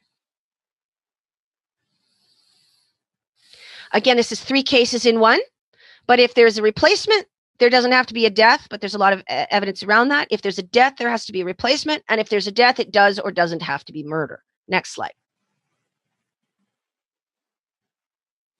We can be certain as a feeling and knowing, or we can just feel something, or we can know it. Only pure mathematics is absolute, because it sets terms, as you know, Jim, of course, and logic at the same time. Next slide. We're not in court. Does it matter? No, we may prefer the formalism, but we don't always get it. Next slide. If we were in a court, they would call people to testify. They would hope they wouldn't lie. They would be able to get more and certain kinds of evidence, but that does not mean that the evidence we are marshaling and the arguments we are marshaling would not be included. Next slide. A lot of people say that the replacement had a family. Why wouldn't his family complain? We do not know, of course, if he was estranged, if he was intelligent, if they do know, if other people know, if or whatever. That's not actually an objection. It's just whether it was done and whether he's the same. We also need to remember, of course, that we can do voice print analysis. If the voice prints were found to be different, what would you think? Would you accept it like DNA? Or would you say that those kinds of things are from not original voice samples? They weren't original. They're not the original tapes. Would you question the expert who did it? Well, what you would want is best case samples, and you'd want a statistics. Unfortunately, it costs $15,000 to $20,000 United States money to do that, and the person might come under pressure not to talk. We do have a man who did it in 1970. He did voice prints, of course, but he refused to talk thereafter, and we do not have his method. We do also know he used songs, which are not court admissible. Only spoken word is. Okay, next, he was a doctor at Florida State University named Dr. Henry Truby. Next slide. The replacement, who is he? He doesn't have to mimic too closely. He's not a cover band. Okay, we accept a lot of things about his history. We don't have to have him be the same. Is it possible? Yes, he could come from intelligence services or be on their side. Next slide. Okay, voice morphing was done for all Beatles in the early years. He loves different kinds of music than Paul would tend to, along with the kinds of music Paul did. He said his favorite composer is John Cage, who was an avant-garde composer of, if you will, classical music, but compositions, very intellectual music. He did take a lot of LSD and pot. He helped at Monterey Music Festival the next year, 1967, on the board of directors as part of our evidence. They gave out 10,000 pieces of LSD to people that would have to be approved by the CIA and or MI5. Would he know? We're contending he probably did and liked the idea, thought it was a great social experiment or whatever. Okay. He also is probably Scottish. He lives in Scotland, and he's also said, if you want to go to the next slide, he said that grandchildren on your knee, it slips out in When I'm 64, which was written by Paul at about age 15. But Bill ends up with a little Scottish brogue there. Also, though the Campbell name comes from Fred Labour's questionable article, we're going to argue in the next slide that in fact, and if you can go to the next slide, that in fact he is a Campbell, and that might have been actually part of the Fred Labour thing that he heard. The reason is, here he is in a Campbell tartan in the 1970s. Next slide. And the only similar to Campbell tartan in the McCartney tartans is one designed by Linda McCartney herself for home use for this man we're claiming is a Campbell. By the way, Scottish people, if you go to the next slide, Scottish people actually arrange themselves in clans based by family, and Irish by county. Okay, mostly. Now, common sense. We're looking for naturalness in our explanations of the evidence and of the whole idea set. That's part of our evidentiary claims. And we do not need to say that it's common sense as a showstopper to start. We may learn something. Next slide. The cover-up does continue. There is continued doctoring, stretching, and changing of photos and events. I mentioned a few of them, that the known motorcycle accident from 1966 actually did not occur at the end of the year, but in the beginning in an anthology. They don't mention Epstein's breakdown. They do claim that that it was a motorcycle accident at the time when, in fact, there was the death, we claim. Next slide. The new clues continue. Well, why would they, right? Isn't that schizophrenic? Why would they continue now that most of the Beatles are dead? I mean, the originals. Well, you might want to still indicate some feelings. You might also feel a little bit obliged. Next slide. Now, we're going to go into the Love album and the Free as a Bird. Now, these slides will go by fairly quickly, but there are lots and lots of imagery, okay? The Love album was 2006. And the Free as a Bird video was 1995. Next slide. Oh, yes, we do need to notice things carefully and properly. So I'm going to go through these so that you know what the objections to them are and the actual facts. Next slide. Next slide. Okay. So there was a rumor on the internet from a particular music station that said that there was a code on the Love album clue. Next slide. This is the source for that claim. Next slide. This is the Love album that came out in 2006, the actual album cover. Next slide. It derives from a photo taken in 1963 of the original four Beatles. Okay. They are rearranged, and I've given what they're rearranged as there. Next slide. There are several things about this that we will see. When we mirror the image, we get a word code, which would be confirmation that there are clues. We get an emphasis on boots remaining at the end. All right. Now, we know that boots and shoelessness have been emphasized in several clues, not just Abbey Road 1969 cover. Okay. We also have a mustache in the O, and we know that now that the mustache would have been a part of a cover-up for the face of Bill, and as a deflection from the other Beatles so that you don't notice Bill. Next slide. This is the mirroring of that album cover. So you might notice, first of all, it says code.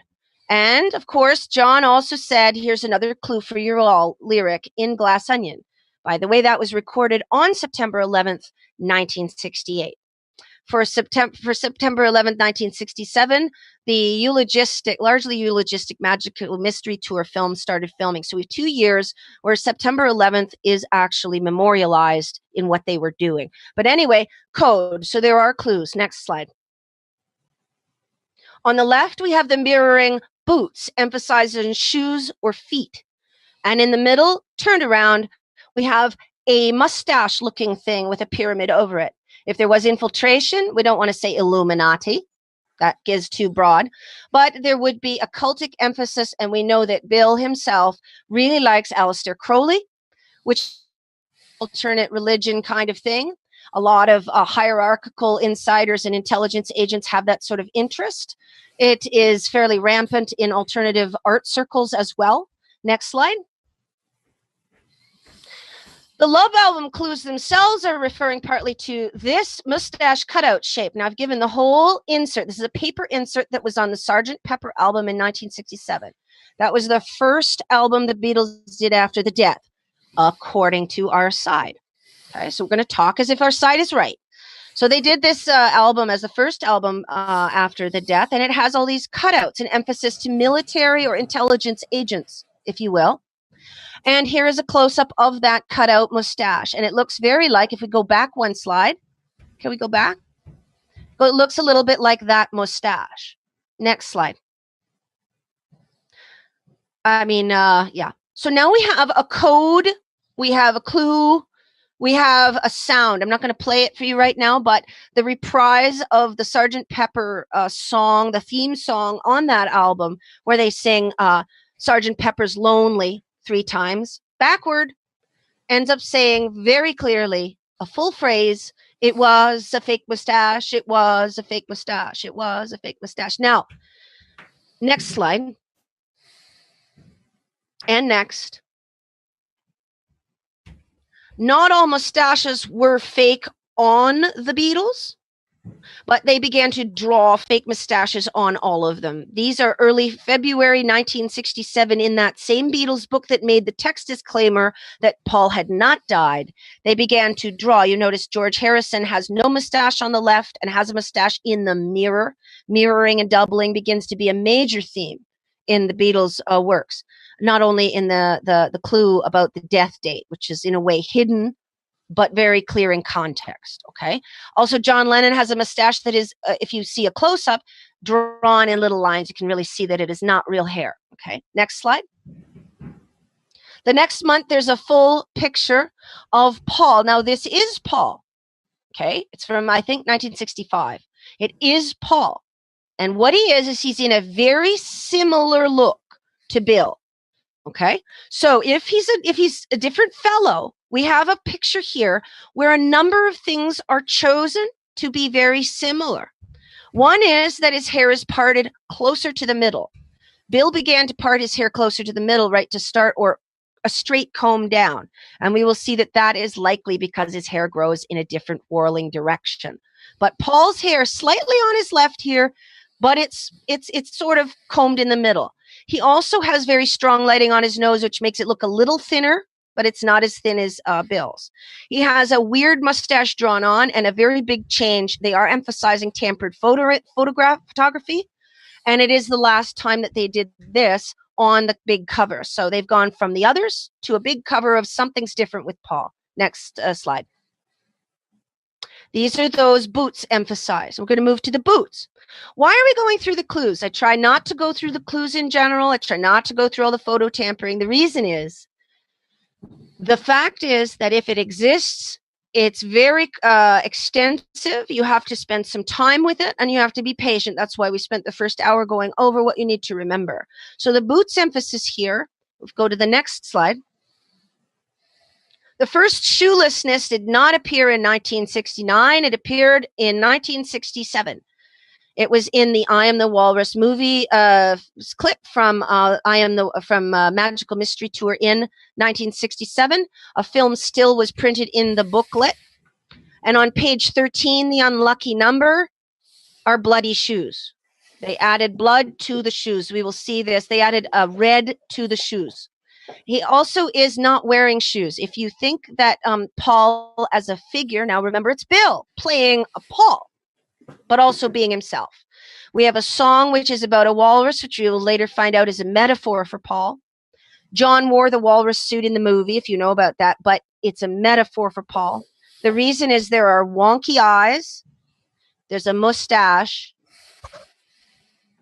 and there's a death mouth. So I'm not trying to be too gross. I'm saying if we are dealing with a dead person, that is what happened. He had a smashed head, wonky eyes, and they used a mustache later for the cover-up. So Bill's left foot is not a shoe there. He's just slightly lifting his foot. You can see it in the movie, and you can see the flatness of his right foot there. The 13 is unlucky, and it says, love the three Beatles on the drum, and there is blood added to the shoes beside the drum, which were on Paul as Paul. So Bill is playing Paul. Next slide. Here we have a close-up of those bloody shoes. You can see the blood added. You can see the 13 and love the three Beatles. Next slide.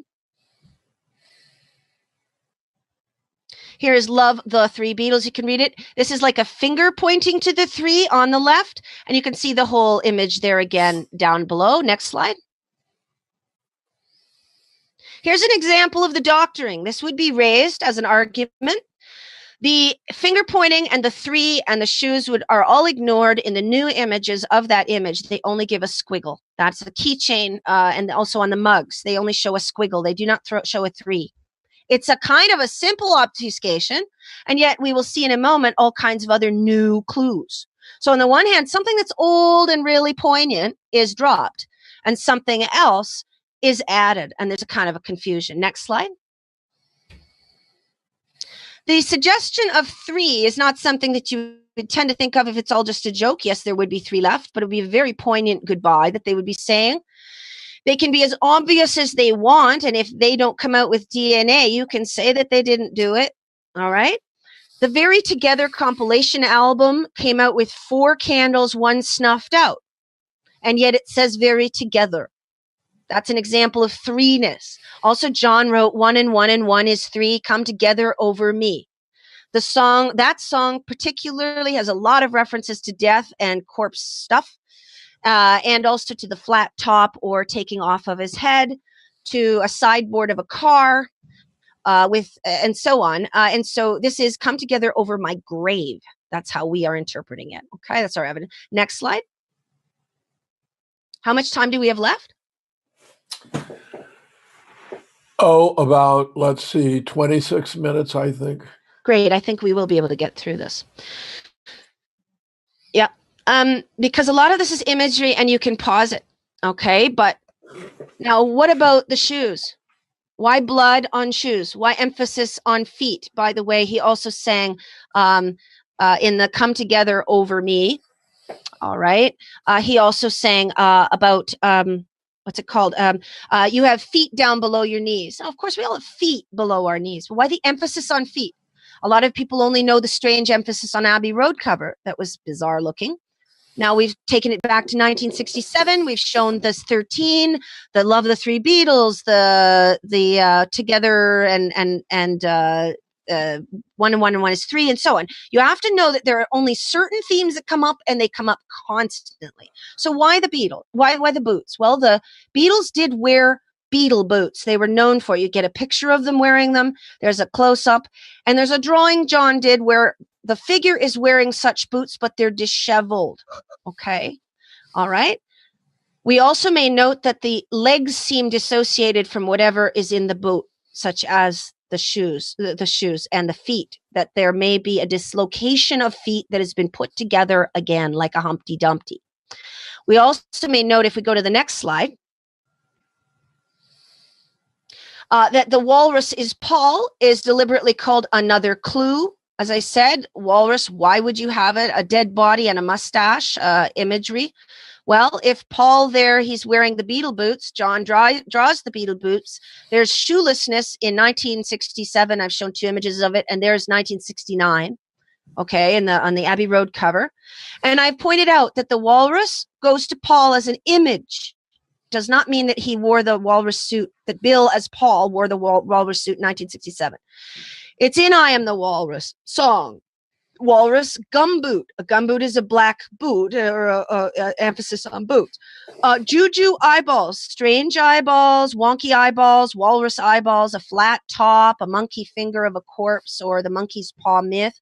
All of this is referred to in some songs, and the drawings has it too, plus more. Next slide.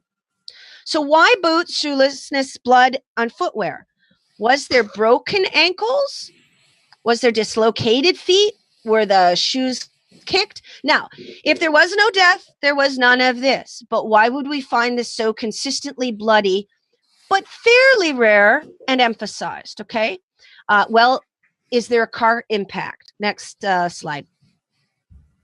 The famous Abbey Road cover does show show Paul. Now, remember, this is Bill.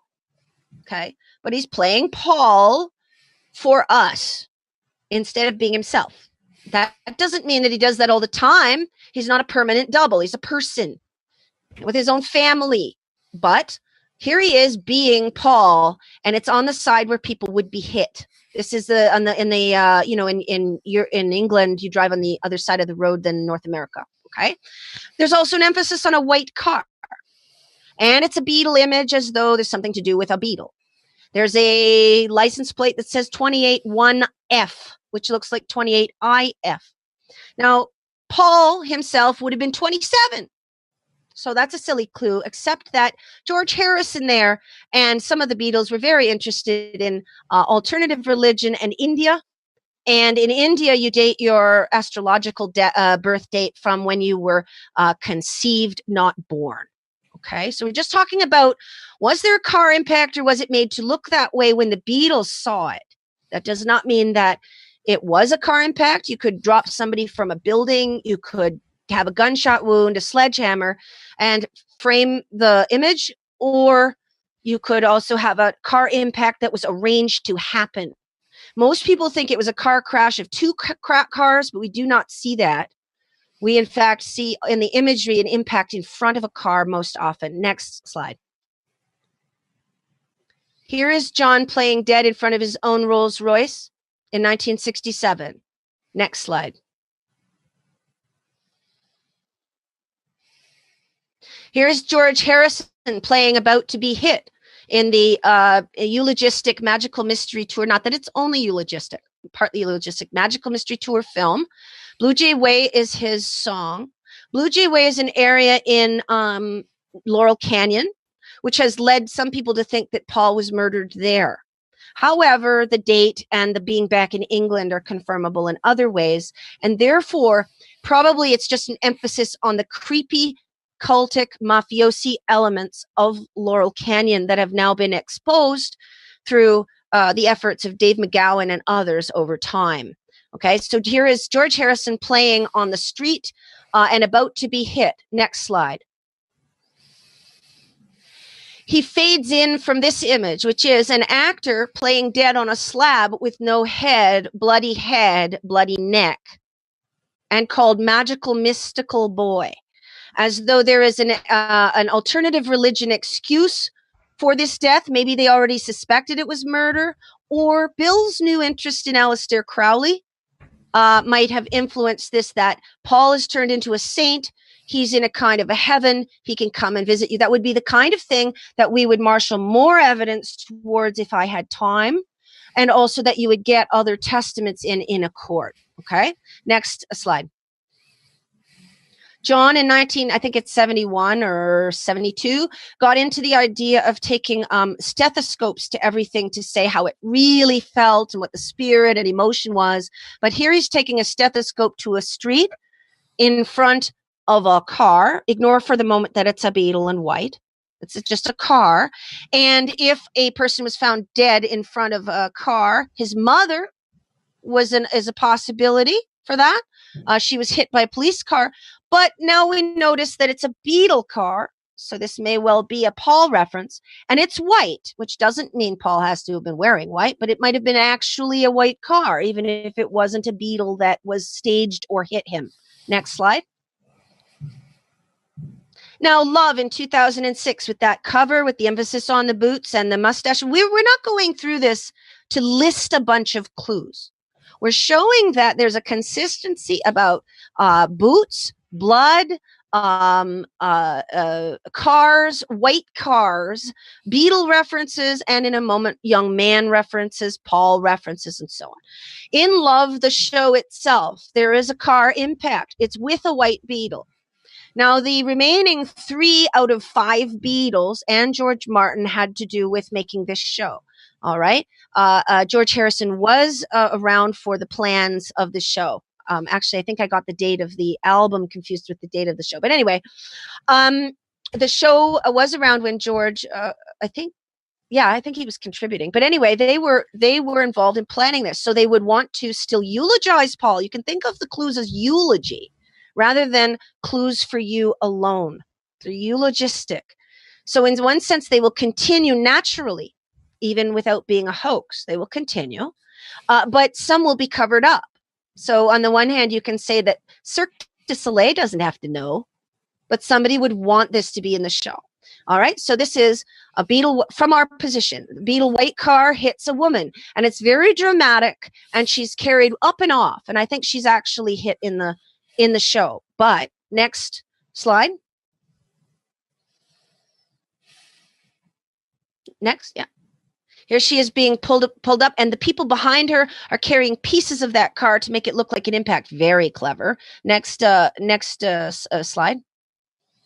But there is another time a car hits or almost hits. I don't know if it's almost hit or hit a person in this show. It's less showy, and it's a young man. And it's shown in this broadcast, which might be a promotional film for the show. It's shown directly and sinisterly. This then, and in the whole context, you can say, is the real death. All right. This is more of a serious reference, even if the woman is more showy. This is the kind of logic you would use when dealing with art references. Next slide. And here he is. He's on the right. He's kind of flying off there. Okay, fly. Whoo. Next slide. There is a car impact shown in Free as a Bird video, 1995. The Free as a Bird video is a fairly autobiographical video, and it is dated to 1966 or 7, and it is a death in front of a car. Next slide. We know it is because there's John Lennon in the crowd there. They've added him in to be looking in front of the car. Now, he is wearing his late 1966, early 1967 wear. It is slightly after the period when Paul actually died, but they may have found an image that they could use of him reaching and looking. So there may be a convenience in what they chose. Next slide.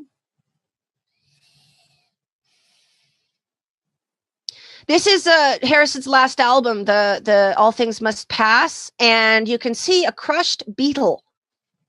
It's a car, but it is a crushed person as a Beatle, if it's a metaphor. Okay, so there's a crushed Beatle even there. Next slide. George Harrison's song Savoy Truffle has gotten a lot of bad rep over the year, but why was it included? Well, it is talking about pain, massive pain and stuffing back pain.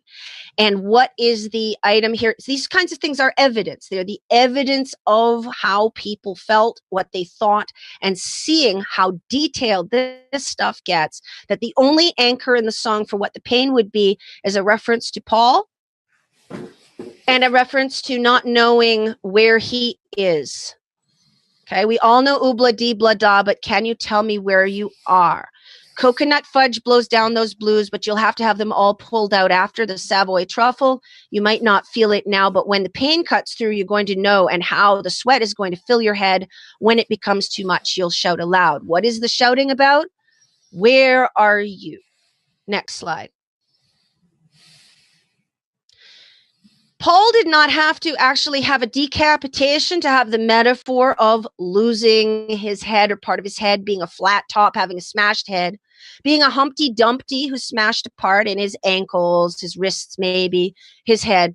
Of course, you can use a metaphor, simplification in some things. Some young students stole the head off the Capitol record board on Sunset Boulevard itself in 1969. All right. And it was left by Capitol Records. The usual excuse is they wanted to make money off the rumor. Next slide.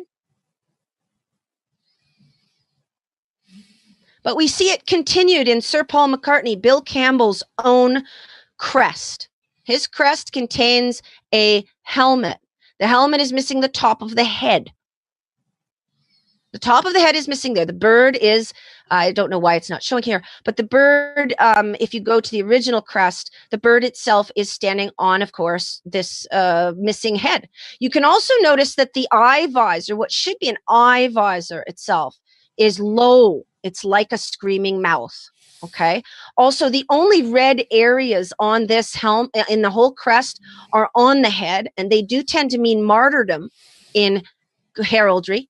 And the rest of the crest is black and gold, and that's it. Black means mourning, melancholy, and death. Next slide. Bill Campbell's coat of arms, and somehow it's missing here. You actually see the coat itself has two circles. It's usually explained as two CDs or records, but it's clearly visually a guitar doubled horizontally. Again, mirroring and doubling. Two guitars, two Pauls, two realities. Next slide.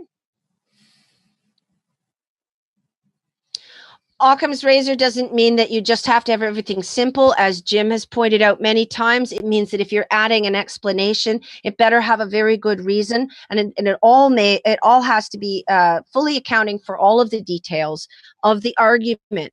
It shouldn't just be something added to make an explanation like God did it when you weren't talking about God. Next slide. So either it's a joke hoax or nothing at all, or it's an inaccurate idea that it's a joke. And in fact, all of this stuff plus more and all the historical reasoning argues for it. How much time do we have?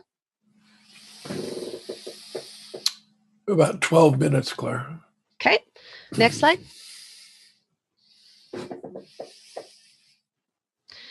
We have to reinterpret those historical references. We have to understand that biographies may put down the idea, but they may contain, if you will, material. We can call it clues to differences.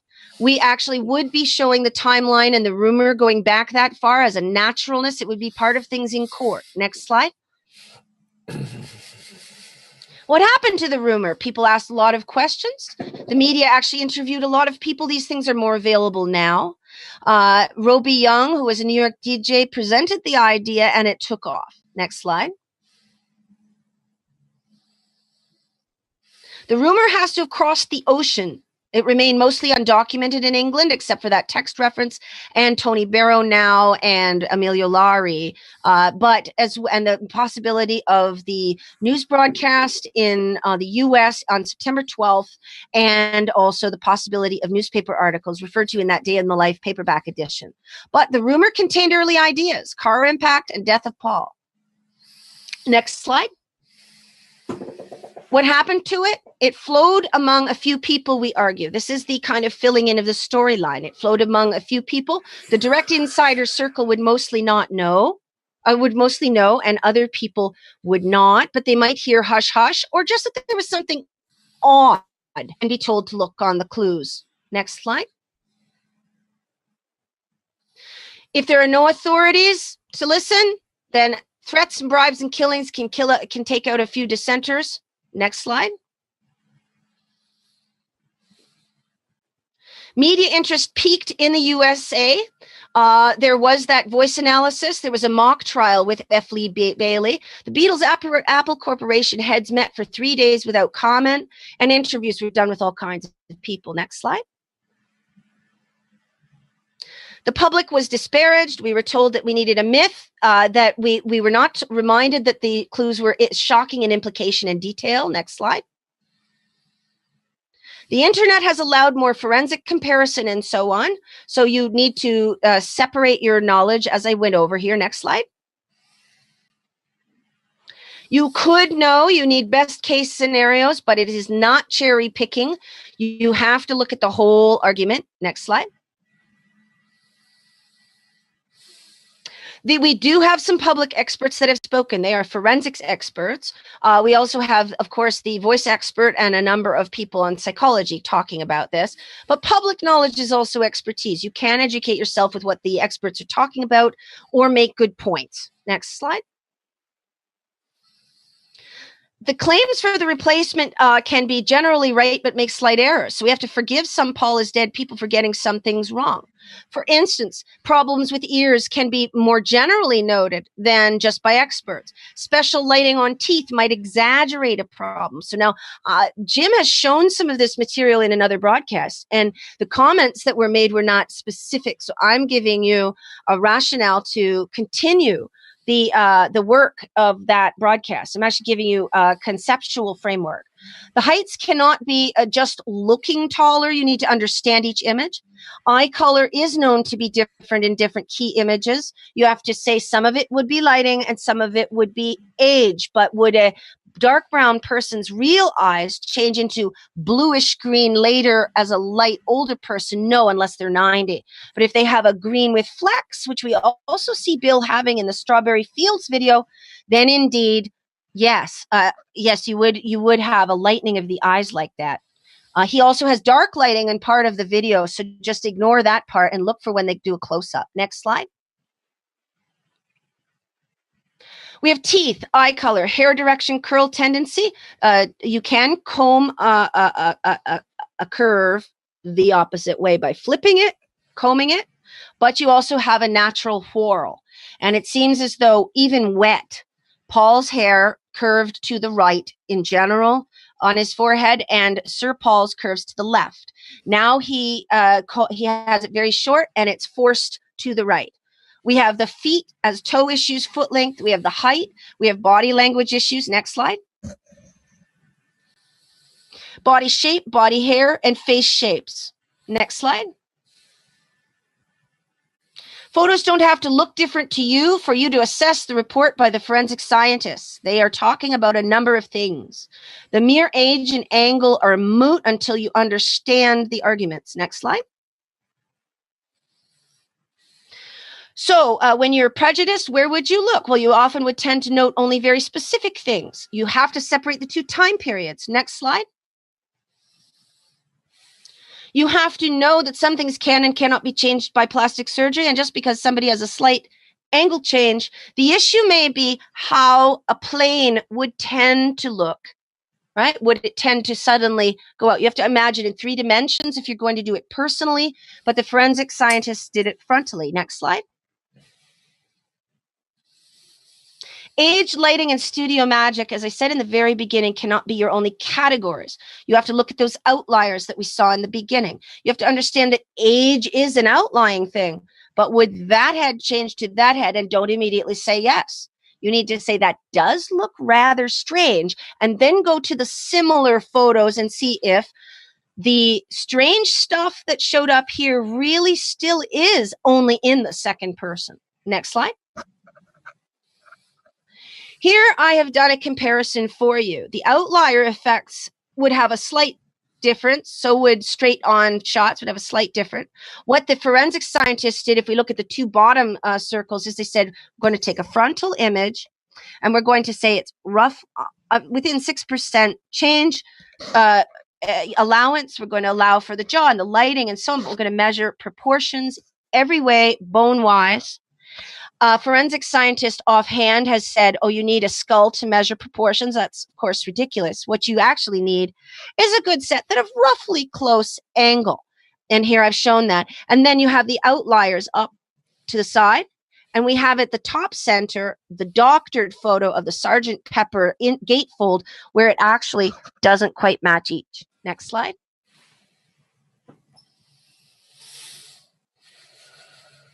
Okay, they're discussing frontal photos. Next.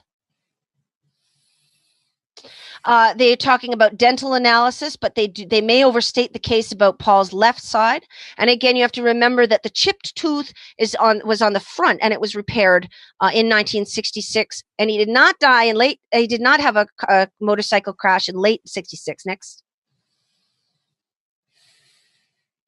Jaw shape and position, and how many angles. They call that curves. So sorry, I'm going to try to do it. Curves, or curves. They analyzed that. They left leeway. Next slide. Next. Thanks, Chance. Thanks. So if you have to begin to understand things, you would need to take time with this slide. If you match any item, whether it's the tops matching and a width, or the tops matching and the bottom, or the distance to a feature from the top, things don't match in these two people consistently. So you need to match some width or height, some position of the total, up or down, side to side, and something within that height, like where the eyes are to where the nose are. And some things cannot be surgically changed. Next slide. This is what happens when you actually take, now this is extreme, a very wide, short face and a very long face. And try to find a combination. Certain things will move down and in, certain things will move up and in, but the general bottoms and tops will become squished and changed. And we do find some doctoring. Next slide. The jawlines are not merely ad hoc reasoning, one item. They actually are talking about many items at once. They did a summary of their findings. And again, it is not whether you see it, it is a method to know it. And it would be in court with questions, but can we see their argument? And I've tried to show you how you can understand them and take them seriously. All right. Now, merely finding a different line of a jaw as I move, the line changes, but it's whether in a fairly consistent way, fairly good angle, and fairly same expression, whether that would be so. And then we move to other issues. What people keep forgetting is there's always new issues you need to think of. So if the jaws don't tend to match, well, what about the eyes? And what I'm trying to say is in every area, next slide, in every area, you actually find the same tendency of change. Where if an expert came in, they would say, you know, that is, if you take all of the proper considerations and objections in mind, like the hair might be flipped or the teeth might have a slight difference. We have fake ears, we have behavior, we have feet, height, we have, and so on, eyes and so on. If all of it has this strong tendency like the jawline, when considered, it is what people should call, as colloquially, absolute proof. But it is not DNA. And of course, nothing is absolute proof, even when it's close to best proof like DNA. So what are you going to say? All of this is wrong. And I'm not talking about stupid statements. I mean, really understanding photos. Next slide. We're nearly done here, but here is one of the best. Oops, I have a chart that got in there somehow mistakenly. I don't know if Chance can actually click that and take that out. Probably not. Don't worry about it. But anyway, what we have here is we do have a photographic problem, if we're honest. On the left is Paul. There is a slight angle change from the, from the angle of the camera on these people. Paul is further behind, and it does change your height to be further behind. That is partly a camera effect, and it's partly a natural proportion effect. And you do not need to be a formal expert to go and learn those things.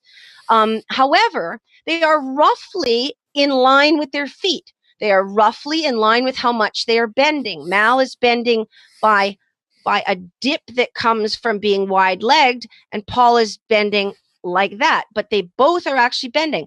How much higher would he have to be the man on the right? The man on the right, who is Bill, in our case, this is 1967. Okay, Bill is photographed with Mal Evans during the Magical Mystery Tour film here. And now the camera is even on them. So yes, that will add some height to the man compared to being further behind. And he might have heels on, but what are his body proportions there compared to how those body proportions and how much of a change would be required on the left? It is not absolute, but we will find a strong tendency of these issues in the photos thereafter. And when they are not, there is always a photographic reason. For instance, Bill is much further behind or something, or further in front. Next slide. The ears not only have a change where there is a further, the upper leg of the antihelix. The antihelix is that splayed thing. The upper leg of it has moved back in Bill. Okay, it is wider in Bill. You cannot change that without deformity for the cartilage in plastic surgery. What you can do is wear false ears for a while. You can get plastic surgery to change an overall stretch on the ear. You can get some additions put in, but you can't change a huge, very slight angle like that. And how far back it is compared to how far forward. That's the upper arrow there, the blue arrows. It's also narrower versus wider. So Paul himself has a narrower one and Bill has a wider one. Is that simply due to lighting? No, because the lighting is highlighting where the arc is. Also, you have an overall angle change on the bottom back of the ear. Paul's is a kind of a rounded angle, okay? Bill's is a longer, more oblique angle, but it ends up meaning there's less of a little roundness at the turn of the angle. That's the red line at the bottom. Now, if that's perspective, you would have to have a massive change in the head angle, but you don't. The next, that's like a jawline. There it is, suggestive, highly suggestive from very specific comparisons chosen very specifically that I can't go into. And it tends the way the jaw evidence and the height evidence, but only if you've been careful about each part of the evidence. Next slide. This is John Lennon's drawing. John Lennon's drawing has been disparaged as a doodle. It is also disparaged as surreal. Those kinds of things discount what is actually found in the drawing. The head is smashed on the left. I think I'm showing up backwards, so I have to do it. There you go. It's his left. For some reason, my image is coming back. It's his left. It's our right. Okay. There is a huge blob coming out of the top of the head, like that. The top is zigzagged. I'm trying to find my camera here. Okay, zigzag like that. Whoop, whoop, whoop, up and down. There's also a big a big jag or zigzag of bone on the left. On our left. Parietal bones smash. They're the back part of the head, and they're two big pieces. If they smashed up, they would tend to smash this way. John didn't draw photorealistically usually, so he might do a diagrammatic thing to show that there's a break.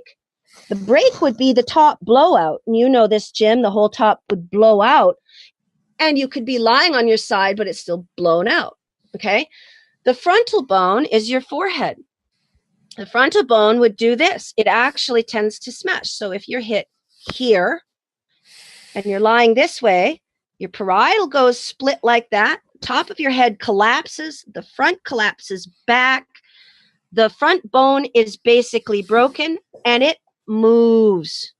And all of this, you do not have to be a medical doctor to understand, but you do need to look at what bones are, look at crash victims, and also think about what would be moving. The sutures would tend to break. So, summary of that. The left side of his head has a brokenness. Indeed, the frontal bone would move that way. The frontal bone goes halfway across your eyes. The eyes are pulled. The right eye is more closed. The left eye is more staring. The mouth is not drawn ugly in this picture, but there are other images that we do not have time to go into that I didn't include, where in fact, you do get a kind of, like that, a walrus effect. Okay. Also, Sir Paul actually mimics it several times. You can say he's joking, but I think, and of course the case would argue, that he's benefited from the death. And therefore, it's okay for him sometimes to be happy about the condition of the body. At other times, he's a far nicer person, and we're not putting down all his music here. We also must note that that John talked about a flat top. He talked about an Eggman. The flat top is from Come Together. The Eggman is I Am the Walrus, with the shoelessness in the imagery and the Love the Three Beatles. I am a walrus in the song says Goo Goo Gadoop. And Goo Goo Gadoop is what Humpty Dumpty says just because he's broken and smashed in Finnegan's Wake by James Joyce. So John is very clever, and he's a little surreal, and he was taking some drugs, and usually that is the whole explanation for all of this. But the forensic directions and diagrammatic qualities of the clues and the artwork would suggest differently. This particular item, as you know, Jim, was snuck out to a collector. It's on the back of a fairly grisly avant-garde album that they did. But the album was cut at the top of the bottom. The front was folded back. back like that. It touched the image, so it was actually protected. It was a protected image, and he gave it very specially. We also notice a shovel to come together over me, and a little dog for comfort, the broken ankles, the beetle boot style, and it fits everything, but it is awkward. It's a little awkward, as though he was grieving. Next slide is the last slide. And there is the coat of arms. So we may note that we do have historical, artistic, psychological, historical black ops kind of considerations, information from forensics, information from biographies that we get into, the rumor going back, all the naturalness to things. And we have continued and very serious types of clues that are fairly related easily, of a white car tread, and 5 lines for Beatles in music, 3 Beatles, and so on, a coat of arms.